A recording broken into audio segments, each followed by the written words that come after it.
Good evening and welcome to NNX, where we give you your news faster than you can eat a bowl of mac and cheese. I'm Alex Jong. And I'm Victoria Ryan. The city of Evanston is making moves to go green, unveiling sustainable improvements to the Evanston Ecology Center. City officials welcomed Evanston residents on Wednesday afternoon to unveil renovations at the grand opening and ribbon cutting. Complete with updated front desks in the entryway, a new classroom space, improved restrooms, and an ADA-accessible multi-purpose room, the renovations working to make a more inclusive and sustainable ecology center. I'm really grateful because I'm supportive of all of the city's green initiatives, and the Ecology Center has been front and center on that. And so I'm really, grateful to the Ecology Center for being a leading voice and the EEA in terms of moving our city in a greener direction. The Evanston Ecology Center is open for programming and events Monday through Friday from 8:30 to 5 p.m. Family gathers at the Robert Crown branch of the Evanston Public Library over the weekend to celebrate Dia de los Muertos. NNN's Linda Montajo Batalon has more on the celebration. With special food, stories, and multiple musical performances, Latinos in Evanston Northshore hosted the traditional Mexican Day of Remembrance for a diverse audience. The Latino community needs to feel a sense of belonging. We want to show the community how valuable we are. Fabiola Sherbecki is the founder and president of Latinos in Evanston Northshore. The annual event included a performance by the Suzuki program, part of the Music Institute of Chicago. Kids in our program, the Third Coast Suzuki Strings, are from the Hispanic community, so I think it's great because we can share music that they play with their communities. Teacher and director Bianca de Avila de Prado said ICE activity has impacted participation. We've been teaching some of those families online lessons because they have been a little bit scared to come in person. Host Mayra Moreno said members of the Latino community have been less active at events. We hosted a Know Your Rights presentation, renters' rights, and I was expecting like 50 people on that day minimum, but only 25 people ended up coming. Sherbecki said this year's event wasn't measured by attendance, but by the community's determination to honor tradition. We didn't want to cancel in spite of the events that happened yesterday, but we feel that we need to show a sense of normality and a sense of be proud of our culture and show to the community that we are here as a resilient community. Keeping the spirit of Day of the Dead alive. Linda Montejo Bartolon, Northwestern News Network. Although the community altar is no longer on display, Latinos in Evanston Northshore plan to continue hosting events, sharing Latino culture. Local barbecue spot Soul and Smoke has reopened their community fridge, an initiative to give meals to neighbors in need. The fridge was shut down in July due to temperature issues, but reopened in October. The program originally started to provide meals for students during the pandemic, but since then, the fridge is now open for all community members 24/7. Local restaurants and neighbors throughout the Chicago area coming together to keep it stocked. As the pandemic started to die down, we wanted to continuing to help people, so that's when we came up with the idea to start hosting a community fridge so people can have access to food, any time of the day or night. The community fridge also accepts financial donations on their website at smolandsmoke.store. A Northwestern-sponsored sustainability grant awarded 2 local groups with $2,500 each.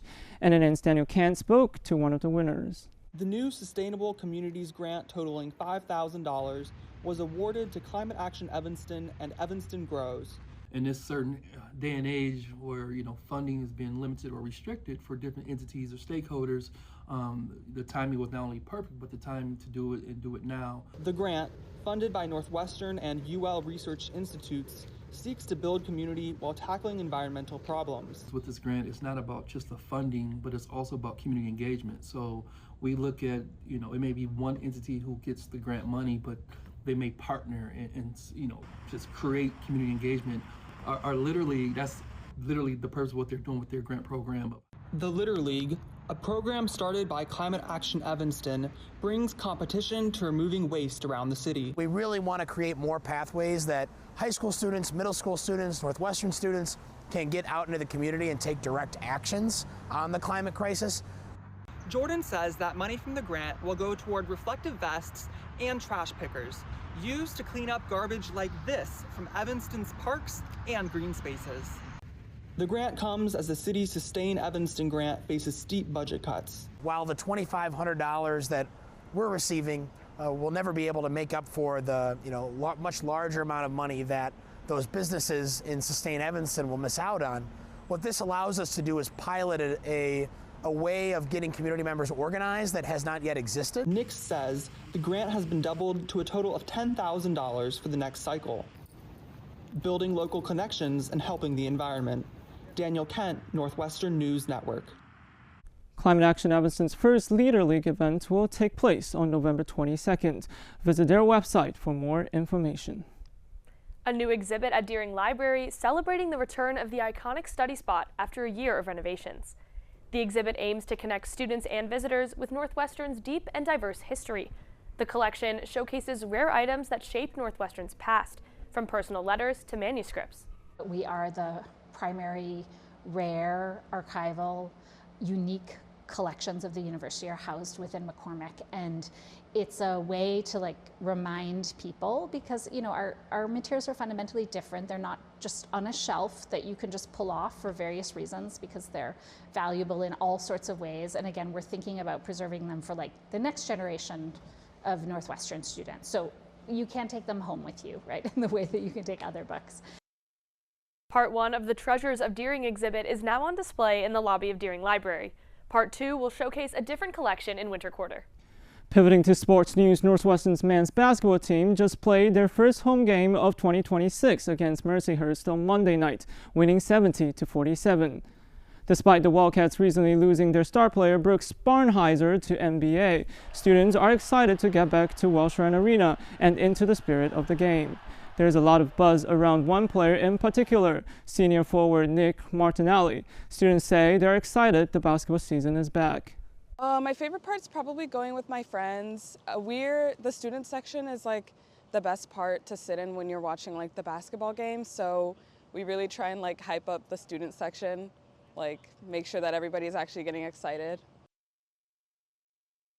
Tickets are now available for the Cats' next 2 games, Friday evening against Boston University and Monday night against Cleveland State. So Victoria, I guess you're not going to miss any of those 2 games, right? Yeah, no, I'll be there for both of them. I'm a big fan of Northwestern basketball. What about you?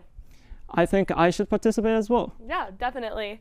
Well, that's all the time we have for tonight. Stay tuned for the Northwestern News Report at 7. I'm Alex Jung. And I'm Victoria Ryan. Have a good night.